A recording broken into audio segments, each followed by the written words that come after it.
Hello and welcome back to the Triple Double with your host Cam. And Jack is here, guys. And we're missing. It's normally you that's missing. I know, but now Joe's missing. He decided to take a little trip to Rome. Ooh, little Rome, yeah. So we're without Joe this week, but we've still got two of us, and we'll have a lovely little waffle still. Indeed, we will. We're into another week of NBA action, and where better else to start than Philly's slow start? I know, it's been an interesting one. You'd kind of think that a lot of people said that they'd end up winning the chip this year, should I say. I mean, that was my prediction. I thought they would, to be fair. It was mine as well. For me, it was providing they all stayed healthy. James Harden specifically. He's looking good. This is the only positive you can take from it at the moment. Embiid's looking slow. Tobias Harris is doing okay. I wouldn't say he's doing amazing. Harden's actually carrying at the moment. See, I'd say Tobias Harris is doing what he's supposed to do in terms of role playing. He's a good role player right now.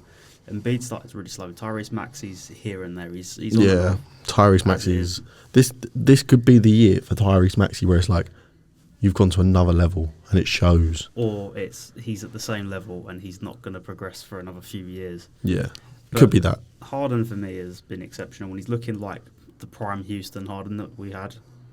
Before he got fat, Before he got fat and decided to force his move out of Houston. Yeah, and I think he went to Nets. He went to the Nets and was like, something didn't click. I don't know if it was KD, if it was Kyrie. I mean, what didn't help, I'm guessing, was Kyrie, obviously, with COVID and etc., etc. Getting on top of that, KD's injuries really didn't help him at all. No, exactly, and I think, but he's gone to Philly and he's seen like an outset plan. Like this is where he can win his ring that he wants. Yeah, and I think he's now like, I'm going to get into shape. I'm going to do everything else. And bish bash bosh, I am here, ready for the taking. He's with the old Houston GM. He's with him. He's basically the old Houston team has been reunited. The only people missing from it is Chris Paul and Capella, really, and Eric Gordon, obviously. But he's got PJ Tucker, Daniel House Jr. He's got a lot of people there that can help him succeed in a sense. With Embiid as well, there's two superstars there. Yeah. Tyrese Maxey, who is a future All-Star. Makes a third as like a backup. All-Star. Tobias Harris, great role player. PJ Tucker, fantastic defender and a very good quality player. I think PJ Tucker is very underrated in my eyes. He also has the best shoe collection. I don't know if you've seen, but they're unbelievable. But Philly are slow though. To be fair, everyone's been looking at Embiid. Obviously, in game 2, in his second game back, what was it, in the second half, he went 0 for 7, 0 points. You look at him and you go, is there something that's stopping him from going that extra little bit? And I don't think so. I think it's just down to them just not starting well, in all fairness. I mean, you look at some teams, and some teams will have a very, very slow start to the season. Yeah, of course. They will pick it up. You got to think they have a very long break. I know Harden was in the gym all summer. I don't know if Embiid was doing pro-am games. I know Tyrese Maxey was in a few, so was Tobias Harris. And Harden done a couple of pickups and stuff like that. But a lot of it was just down to, I think, some of the team not really taking it that serious over the summer to really, really push themselves. And now they're just getting back into the swing of things. Exactly. Yeah, I mean, you see the ones that look like they've trained over the summer more. Oh yeah. You've got Harden. You said Tobias Harris, who's actually looking like a normal. A very good role player. Role player, yeah. But I mean, speaking of slow starts, obviously Lakers have had a slow start. You've got Utah doing the complete opposite. San Antonio doing the opposite. Houston, tanking season. Start. The Nets. Well, the Nets are looking slow as well. They're the big teams that were predicted for all these MVPs and these winners and everything. They're the ones that are looking slow. The only one that's looking good at the moment I'd say is probably the Bucks. I don't even think Boston are looking that good at the moment, because Boston are looking like a team that are just starting to get swinging, but they're grinding the results. For me, Boston are just missing Robert Williams. That's it. Yeah. Bring him back in the lineup, and they'll be fine. They've got good players coming off the bench now. Noah Vonleh, Blake Griffin coming off the bench. They've got good depth in terms of that. It's just that they're missing their main defender in Robert Williams. Also, obviously, the Lakers, just something's not clicking still. even with Darvin Ham being. Well, it doesn't matter. Whoever you have, you can see. We all see the issue, don't we? Let's be real. What was it last night? I mean, this was against Portland. Dame time come up. You know what I mean? But they were 8 from 33 from deep. That's what I'm saying. So there's your issue. It's not in the paint because AD looked. I mean, you probably disagree, but he looked class in the paint. Six blocks was very good. But and then did you? I mean, I showed you the clip last night with AD when he was on the 3-point line. Yeah. And Thingy just went nah. Nurkic walked away. Nurkic just went nah. It's fine. He didn't even hit he hit the back. He hit like the corner bit of the backboard. That 8 from 33 from deep is actually an 18% shot rate. Yeah, I mean, shooting 18% I mean, from deep. What's it? It was like they worked out all like the percentages of threes yesterday. It's like Westbrook had 11, Juan Toscano had 13, Patrick Beverley had 13, AD I think had like 23, LeBron had like 26. But apart from that, there wasn't really. It's not ideal. Lonnie Walker is probably one of their highest ones. Lonnie Walker was 18%. I'm surprised. He's a very good perimeter shooter. But then also what we looked at, speaking of last night's game with Lakers, is obviously Portland. Who's the best 3-point shooter? Who's the clutch time man? It's Dame, right? And so what do? You called this last night, right? You've put Lonnie Walker on him instead of Pat Bev. I hate Pat Bev. And I actually agree with you when you said he's probably the best defender to guard Dame. He's not just the best defender to guard Dame. He's arguably one of the best guard defenders in the league. But he plays that defense that irritates you, you know. And there was a bit of a controversial call last night with Nurkic and Pat Bev. I mean, I still don't think it was. I still don't think it was. An illegal screen. It probably wasn't, because Pat Bev was running backwards and he's just bracing, isn't he? Yeah, of course. His arms look like he's pushing forward, but I think that's what they've seen is like because his arms are there, it's to like brace the contact. Yeah, of course. But you put Pat Bev on Dame because Pat Bev's going to smother him all over. He's not going to give him no breathing space. Lonnie Walker gave him a good couple of feet at least, and it just invited Dame to take the step back. And then Bron tried to stop Jeremy Grant, and that didn't work either. And then bish bash bosh. It was game over. It was game. It was done. Yeah. I mean, we don't. We go around the Lakers every week because. Well, let's talk about Damian Lillard. Yeah, but let's actually go on to Portland last night, and Portland looked very good. Dame is looking like a stud again. After a year out of the league, he's looking like his old self. Missing the whole of last season, obviously it wasn't ideal, but Anthony Simons stepped up last season, which was massive for them. Yeah, exactly. For the summer, picking up Jeremy Grant I think it was a sign and trade. It might have even just been a trade. I can't quite remember now. But picking him up was a fantastic pickup because it gives Dame that extra help. It does. You got Nurkic, who's a very dominant big man. He had 12, 13 rebounds last night, so out rebound Anthony Davis. But the issue thing you got though is, did you see? So that last play last night, they didn't run Nurkic at all in that last play because what happened in the play before with LeBron, Nurkic just left LeBron. Yeah, Nurkic is a very good offense player, very good. I have no doubt in that. However, on the defense, I don't know as much. Like, if you're going up against LeBron, you just step to the side, like, go, yeah, go on, mate. Yeah, he turned his head last night. It was almost as if someone called out to him about something, and he's turned his head to the side slightly. LeBron's seen it and drove in. It's an easy play for LeBron. Yeah, but no, I can see that Portland are building a team. I think that are looking. They look like a playoff team. Play-in playoff team, and then I think they could do well this year. Dame's obviously back-to-back 41 points. Lovely. You can't complain. You can't moan. That's your star player, you know. And then you've got, you back up, and then you've got your supports with Jeremy Grant and Anthony Simons.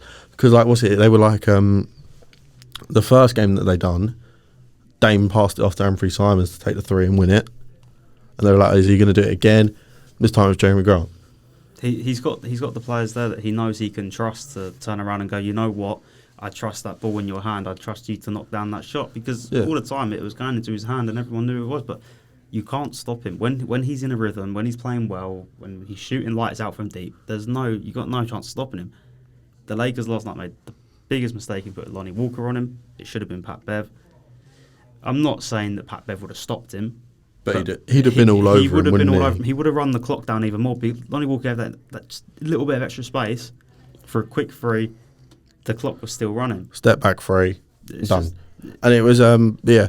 I mean, at the moment, going off the league, have you seen the Pelicans could have Victor because of the Lakers? I know, because of the swap pick. Yeah, with the. I mean, if it somehow ends with the Pelicans getting the first round pick because of the Lakers, I can't lie to you, I'm scared. If the Pelicans were to get it, I think that the league would be in trouble for a very long time. I am very scared. The league would, providing they keep hold of Brandon Ingram, and CJ. I think CJ's starting to embrace it. CJ's getting a bit on now. He's into his 30s. He's getting on, but he can still play at the highest level. He's still playing a lot of minutes. That's what I'm saying. I think CJ is that more experienced player. Yeah, of course. He's your vet, but he's not on vet minutes. He's on starter minutes, which is very, very useful. Brandon Ingram's stepping in and stepping up even more and more and more. He's looking more and more like a younger Kevin Durant back at OKC now. Just tall, slim, knocking down the mid-range shot, is not afraid to take some contact and go to the rim. Then you've got Zion, who's come back, and I've got to admit, I'm loving what Zion's doing at the moment. Yeah, same. Although he went out last night with a bit of a hip problem, he's fine.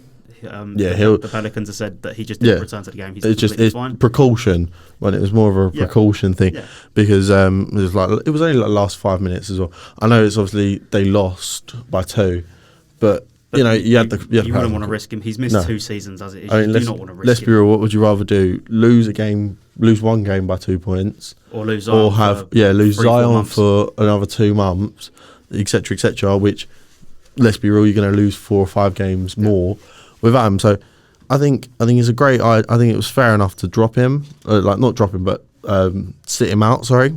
Oh yeah, of course it was. Because it was just the smart call, especially if it was probably his first injury since he's been in the league. Maybe they might have tried to put him back on. Yeah, of course. But they were like, nah. He's had a lot of problems, but I'm pleased he's playing basketball, and I'm pleased that he actually decided that he wanted to work really hard. He decided to lose all of that weight and just turn it into pure muscle. Yeah. There was a funny little picture that Zion was in a drive-through. And a lot of people going, please. You started panicking. Yeah, you were panicking as well. I was a little bit. No, don't ruin it. I said, mate, he's probably just having a night off. You can have a night off. Yeah, I did get a little bit worried because he's done so well to lose all that weight, and I saw that and I was like, please don't do it again. Like, he won't. He won't. The only reason he'll do it is to force a move, just like Harden. But but who knows? We've got also speaking of Victor, and Pelicans maybe getting Victor, the tanking teams are doing the opposite. Well, you look at Utah 3-0, trading away Rudy Gobert for 5 first-round picks. That really set the standard of the trades this season for the league. I remember Kevin Durant trade rumours. Teams, the Nets were asking for at least 7 first-round picks. Yeah, and that's not going to happen. So Utah made a mistake in terms of drafting him for that amount of picks because it did set a different standard for the league in terms of trading. 100%. However, they also then traded Donovan Mitchell. And we wasn't sure if one of them was going to go and one of them was going to stay because of the issues they had. They got rid of both of them. For what Utah got back, it's not awful. They've got a younger team that they're quite happy to build around. They've got their vets in there. They've got a decent little team. And with those 5 first-round picks they got from Gobert, they're kind of thinking, you know what, we've got a young team that haven't gelled together at all. We're gonna lose a lot more games this season. It's gonna boost our chances. And then they're 3-0. They're 3-0. It's interesting. Larry Markin has just gone, you know what? Yeah, let's just have a bit of fun. He said to him, you don't need Victor. You've got me. Exactly, and it's it's a very weird one. I didn't when I saw the whole thing, I thought, here we go, they're starting to tank and everything. Fair enough, they were doing it the right way, and then season started, the first game they played, I thought, yep, that's an L. Nope, they won. Okay, probably just first game, they've gelled together quite quickly. Second game, I can't remember who it was against. I was like, oh yeah, this is looking like an L. Nope, we've won that one. Okay, third one against Philly, right? Okay, this is the one you lose, surely. But they didn't. And then no. Okay, right. So what is it? Are we going on an 82-0 run? Could you imagine? Could you imagine the worst tanking going and you go 82-0? I mean, I couldn't imagine it. But yeah, No, San Antonio are another one. I think they're 2-1 right now, maybe 1-2. I can't quite remember. I think they're 2-1. But San Antonio will drop off. They do it every year. Of course they do. But They another, won't be another anywhere team near. that are trying to tank it. Not necessarily trying to tank it because they tank every season and they don't really get rewarded for it because they just don't have the draft picks. Well, have you seen? Speaking of tanking, and everyone's questioning should it be allowed, etc., etc. Have you seen what Adam Silver's trying to figure out? Relegation. Yeah, I don't know how that's going to work though. Neither do I. But they were talking about expanding the league. They were talking about putting a team in Vegas. What? So so do you think it'd be like, oh, you know what we're going to do? We're going to have our 30 normal and then like a league below? Because then it makes no sense. That wouldn't work. I think Adam Silver's just right. I think Adam Silver right now is trying to more think, you know what, I need to put something out there to maybe stop the teams from forcing the tanking because Victor Wembanyama is the hottest prospect since LeBron James. Forget Paolo Banchero, forget Zion, no, 100%, forget everybody else. You got Scoot Henderson, who is unbelievable, and you have Victor Wembanyama, who potentially is going to be the next. This is the next generational player. The two first round, the two picks, the first two players that will go will obviously be Scoot and Victor, right? And them two I reckon will cause a very big like who's better because when we watched that did you watch the college game? Well, the G League game. The G League game, sorry, yeah, where it was Scoot versus Victor, and they were both just going blow for blow with each other. It was like Victor shot a three, Scoot was like, I can do one better. Yeah. Victor went for a dunk, I can actually do one better. It was just back and forth. It's constant, and these two are the hottest young prospects going right now. You know, I think this draft class is exceptional. You got the Thompson brothers, Amen and Asur Thompson, who are unbelievable as well. I love the two of them on 2K. Yeah. I'll be honest that if I do get draft picks, I do, and I don't get a number one, I do tend to go for one. Yeah, of them exactly. Yeah. But you know, like I said, you got to forget about Zion, forget about Ja, forget about LeBron at this point. Victor Wembanyama is the next generational talent. And for everybody growing up watching basketball, they're not going to be watching LeBron, Kevin Durant, James Harden, Russell Westbrook. No. A lot of people say Westbrook still. I don't. I think Westbrook last season obviously didn't work out this season. Yes, he hasn't performed great in terms of shooting, but it's what he's doing off the ball. He's making good movement, good passes, good rebounding, good steals, good blocks still. He's doing everything that he should be doing other than scoring. You know, but all of the players we have now that we look up to and we go, you know what, yeah, they're fantastic.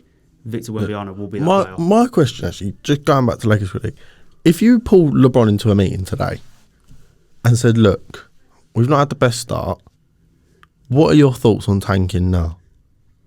He'd probably say no, I'll be honest with you. LeBron. He probably would.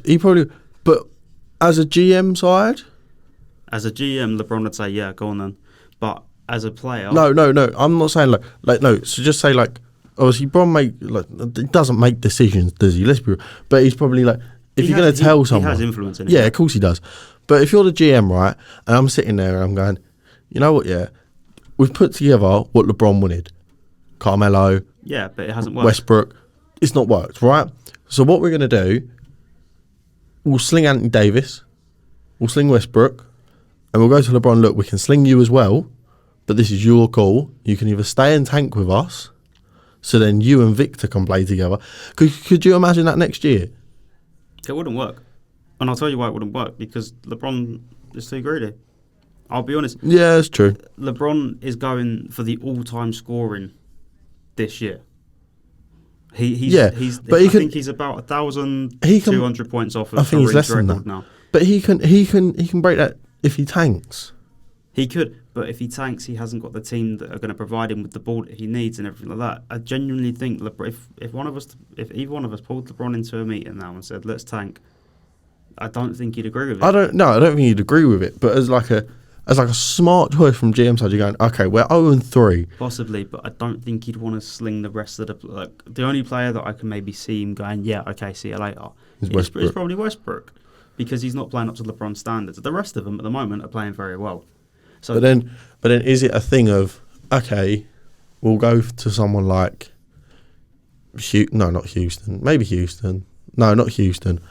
Say go to the Spurs and go, look, we'll give you Westbrook because you just lost DeJounte Murray, but we want to pick with that best swap option.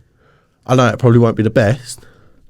The thing is, I don't think a lot of teams really pass up on that. Just duly based off the fact that Westbrook is he's an all-star. Yeah, exactly. He's a That's what I'm saying. all-star, former MVP. He's the all-time triple-double leader. I don't think he'd actually be that bad of a pickup for any team that are struggling right now. That's what I'm saying. So someone like Spurs, who will still be tanking, in a sense, or it could genuinely be Utah, and they go, yeah, do you want him? Because Utah are not, they're trying to tank and they're 3-0. You know, it's one of the things like, as a GM, you're trying to think, okay, if we're going to try and go for Victor in any way possible, it's got to be this way. But I don't see how you're going to do it. Well, going off the draft picks and stuff and like the draft lottery and mock drafts that are going on about already, Houston actually have a swap pick with Brooklyn this year. So the more Brooklyn lose, the higher that pick rises and Houston will get it. And I know Houston are 0-3. Me being the fan that I am, I'm not mad with it. You know, we played very well. We've kept it competitive all the way through. Orlando, the same, kept it competitive all the way through. Just having Paolo isn't enough for him, you know. I mean, this year, if you miraculously got first pick, by a miracle, even though, you know what, yeah, we're all saying, miraculous, anyone, yeah. Even though we'll all know it's OKC that somehow still get the pick. Oh, of course, they'll somehow get it. They'll somehow turn up there. Somehow. But anyway, no, like, say that happens, right? Yeah, and you get Victor. This is probably the best young core I've seen ever. Oh yeah, like as a young core, if you get him with it, if you get Thingy with it as well. So you then got Victor. Kevin Porter Jr. is on a new 82 million deal, 84 million. Yeah. Best bit of business from Raphael Stone. Jalen Green, who will opt into his rookie extension this year. Yeah, 100%. Eric Gordon is still on vet minutes, but I think he'll be gone next year. If I'll be honest with you, I love him, but he's just not doing it at the moment. At the power forward, Jabari Smith Jr. I love him. He needs more time though. He needs to settle into the league properly. Yeah, of course. You know, you play him. He'll play the full season, won't he? Of course he will, unless he'll start. No, yeah, he'll start most of the season. So I think by the end of the year, you will see a full Jabari Smith Jr. who's settled into the league, starting to find his feet a bit. You know, not like Benedict Mathurin, who is just fire. You know, better than LeBron. He has said he's performing off the bench really, really nicely. To be fair. But no, tanking's going to be a very interesting one for the rest of the season. It's just one to keep a close eye on, especially with the lower teams who you know for a fact aren't going to be competing for play-in playoffs. It's very interesting to keep an eye on those. But no, it'll be very interesting to watch. This year doesn't feel like the who's going to win the chip. It's who's going to tank the worst. Yeah. And just quickly before we end the whole thing, me and Joe done our predictions, so we'll sneak this in at the end. Right. So the first one, MVP. My MVP candidate is providing he stays healthy all season. Yeah. No injuries, nothing at all. It's okay for him to miss 1 or 2 games. I'm not saying he has to play all 82, but providing he's not out for a long period of time, would be the man from Dallas. The GOAT. I wouldn't go that far. The best player to ever grace the league. Yeah, I know. I wouldn't go that far. Luka Doncic would be my MVP this season. Fair enough. I just don't think Jokic is going to win it back to back to back. If Luka doesn't win it, it'll probably go to Giannis, I'll be honest with you. But wouldn't be surprised. For me, it is Luka. Okay, Defensive Player of the Year. It's a tough one. Going off of right now from what I've seen, Anthony Davis is definitely up there. If I'm going before the season even started, my best bet would have been either Gobert or Giannis. I'm going to go over Rudy Gobert though. Fair enough. Sixth Man of the Year. It's a tough one. It's a very, very tough one. Currently, I mean, like I said, right now Jordan Poole coming off the bench doing very nicely. Even at the start of the year, he's obviously coming off the bench. He's not going to start over Klay Thompson. But for me, I'm going to say Jordan Poole. Yeah. We like a pool party. Okay, fair enough. We do like a pool party. Who am I missing? Most improved. Alperen Sengun. Kills. Right, Rookie of the Year. Let me guess. Hang on. Let me have a guess of your one. Is it Jabari Smith Jr. by any chance? I'm not going to say it. I'm not going to say it is because I said Jalen Green won it last year. And that didn't go well, did it? And he didn't go. He come third. So I'm going to take a long shot at this. I don't think it's going to be Paolo. I just don't. Fair enough. I'm not salty because we didn't get him. It's nothing to do with that. I just don't think he's going to win it. I'm not going to say Jabari Smith just because I might jinx it. I'm going to throw it out there. I think he's a very, very good player. when he's starting to prove himself already in Detroit. Yep. I'm going to say Jaden Ivey will be up there for. That's a nice shout. Jaden Ivey was on my list of players. I can't remember if I said him or not, but he was up there for me. I was in a bit of a debate. And finally, who's going to win it? Who's going to win the chip? Like I said, going to ring a little win. If I was going before the season started, I would have said Philly. It's their year to win it. Yeah, but you're 3 games in now, so you've got like a little bit of an advantage over me and Joe. Yeah, of course I do. But like I said, going off before the season started, I would have said Philly just based off the fact of the team they got. They got all the tools they needed. Yeah. But knowing that the season is where it is and how it's already been playing out, my honest answer to it is that Giannis is going to get his 2nd ring this year. So you're going Bucks? I am going Milwaukee Bucks. Oh, okay. Well, we're back though. You're back finally. Yeah, it's been hallelujah. Nice. It's been nice. Leave in the comments your thoughts on tanking and should the NBA sort of adapt to it, try and change it in a sense, like try and stop it. Yeah, should there be fines given out to teams that are purposely tanking? Yeah, or something, or something. It could be anything. That if you think of something, you'd be like, oh yeah, that one, yeah. But leave the comments in down below and have a good day. We'll catch you next time. See you later.